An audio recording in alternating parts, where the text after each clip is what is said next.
go! Yayo, dreaming. Don't give it up, Lupe. Dreaming. Don't give it up, Solo. Dreaming. Don't give it up, Nave. Dreaming. Don't give it up, give it up, give it up, give it up. Hey guys, welcome back to Phil Plays TCG. Today, we'll be going over the reveals that came out this last weekend for the One Piece card game. Officially getting our 6th leader for the OP13, I almost want to say OPO13. OP13 set releasing later this year. And it's IMU.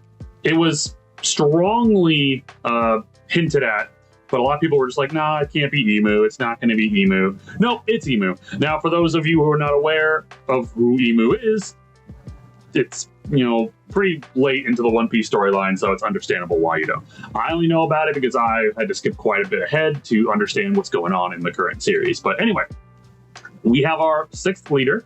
It is IMU, the Emperor of the World. Spoilers. This is a very interesting leader.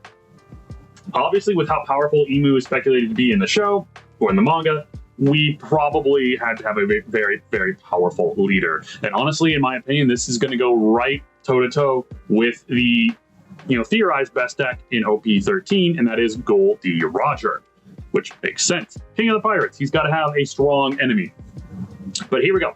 IMU is black entirely, which kind of goes along with the, whole thing of being just shadowy, dark figure. Kind of assumed it was just gonna, it just works. What's interesting enough, even though it is a solid color leader, most of the time solid color leaders they have 5 life. In this case, IMU has 4, but I think for a good reason, similar to Anel being a solid color leader, he had 4 life because he had a really, really broken ability.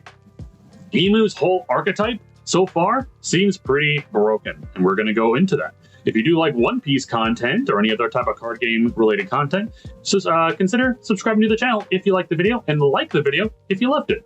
I appreciate any and all support you guys are willing to give. So, IMU, 5,000 power, 4 life.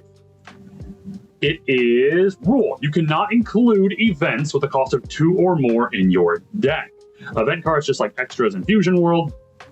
So basically, you can't have anything that's like too high costing events, which from we've seen of the reveals for all the cards. I'm not going to show all those cards in here, just the cards I think are going to be important in this deck. That's interesting. Cool. Second, on play. So when you play this leader into your leader zone, you immediately look for a stage card with Holy Land, Mary Joyce, I think that's how it's pronounced, from your deck. So basically, you grab your stage card right off the bat, which is very weird. I can't think of another leader in this game that's ever just immediately you grab the stage card. So you only run 1 of it in your deck, you just grab it, now you're down to 49 cards in deck right away. But this leader does heavily rely on its field. And then finally, its activate main ability, once per turn, you may trash 1 character with Celestial Dragon trait on your board, or 1 card from your hand to draw 1 card. Interesting. So it allows you to essentially get an additional, it lets you cycle. You can get rid of a card in hand to draw 1, or you can get rid of a body on your board to draw 1 as well. So interesting. The leader right off the bat seems pretty good just because you can grab your stage right away and you got built-in cycling. But let's take a look at the important cards in this archetype. First off the bat, the stage card, the Empty Throne. These have not been, there's no English translated pictures I can go off of, so these are all going to be in Japanese. I do apologize to the American readers. This stage is a 7 cost, which, wow, but it makes sense if you're just playing it on the board at the start of your turn. During your turn, if your trash, your discard pile, is 19 cards or greater, give your leader plus 1,000 power. So as long as you have 19 or more cards in your discard pile, your leader now becomes a 6k leader during your turn, not during your opponent's turn. That's important. Activate main, you may rest this card in 3 of your Dawn. Play from your hand a black 5 Elders Stars, or like the 5 Elders type character that has a cost equal to or less than the total number of Dawn cards on your field. This is very interesting. So you rest the stage, rest 3 Dawn. Then you play any card from your hand that includes the 5 Elders and has a cost equal to or less than the total number of Dawn cards on your field. So what that translates into, say you have 5 Dawn, you tap this, tap 3 Dawn, you're then able to play a 5 cost character for 3.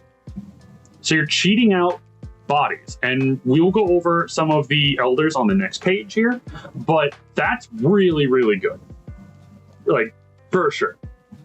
And then of course, when you get to your max 10 Dawn, you're able to tap 3 to play a 10 cost elder card, which we will go over as well. So you're playing a 10 drop body for 3. The longer the game goes on, the more dangerous IMU becomes, and he's able to play bigger, so we don't know what gender they are yet. IMU will become much, much more powerful because you're able to play bigger bodies every turn. That's so good. It'd be one thing if you had to search for the stage, but the fact that you start with the stage every turn, start with the stage at the start of the game is insane to me. This is going to be the big boss monster of the deck. This is the 5 Elder Stars. I don't know if that's just the actual card name or if it's just translated weird, but basically this is a 10 cost, 12,000 power body. It is activate main. If your leader is IMU, you may rest one of your Dawn and trash 1 card from your hand. Trash all of your characters. Then play from your trash up to 5 Elder Stars type characters with a power of 5,000 that all have different names. So basically how this works is on your turn, you can play this for 3 Dawn. Once you get to 10 Dawn, you tap 3 Dawn, tap your stage, you're able to play this body. This is a 12k body you just played for 3 Dawn. That is insane. Not only that, on the next turn, you may swing with this, trash it, and then play 5 cost bodies for free.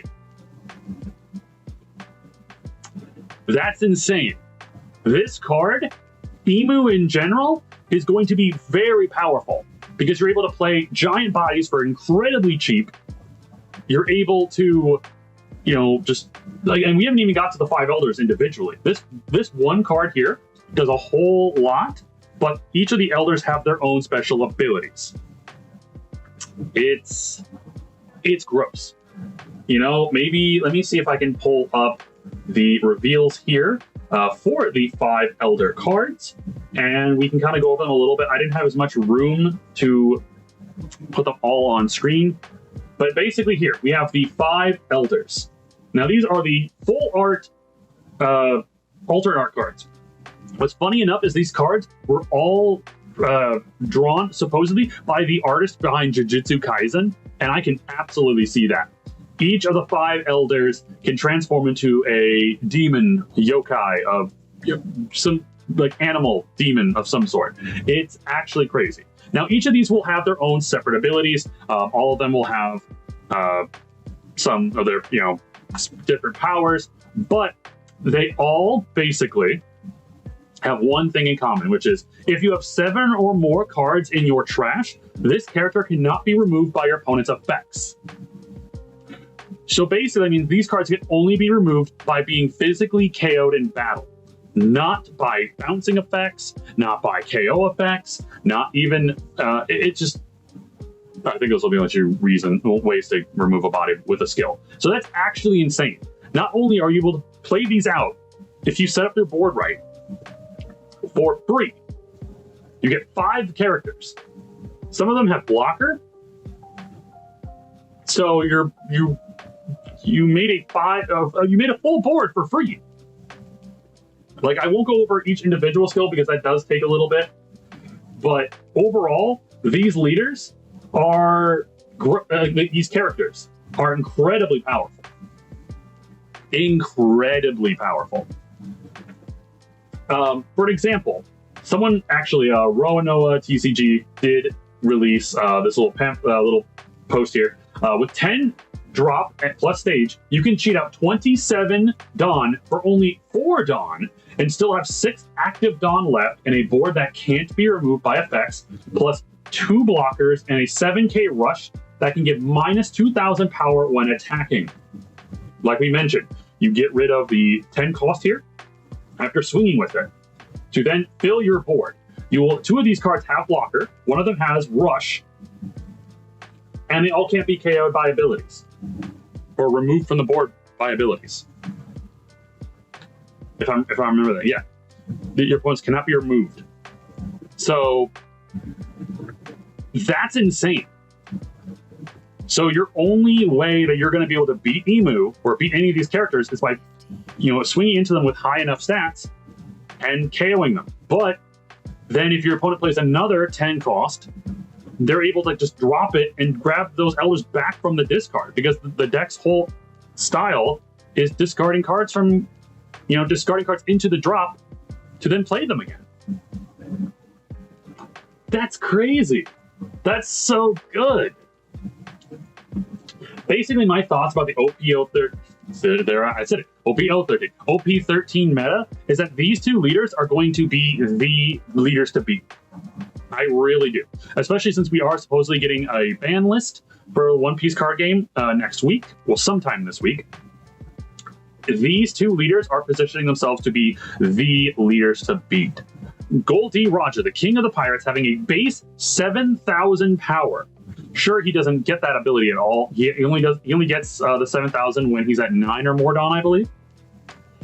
So he doesn't get his full power until later on, but he's still a 5-life leader, which is crazy because normally dual color leaders don't get 5 life.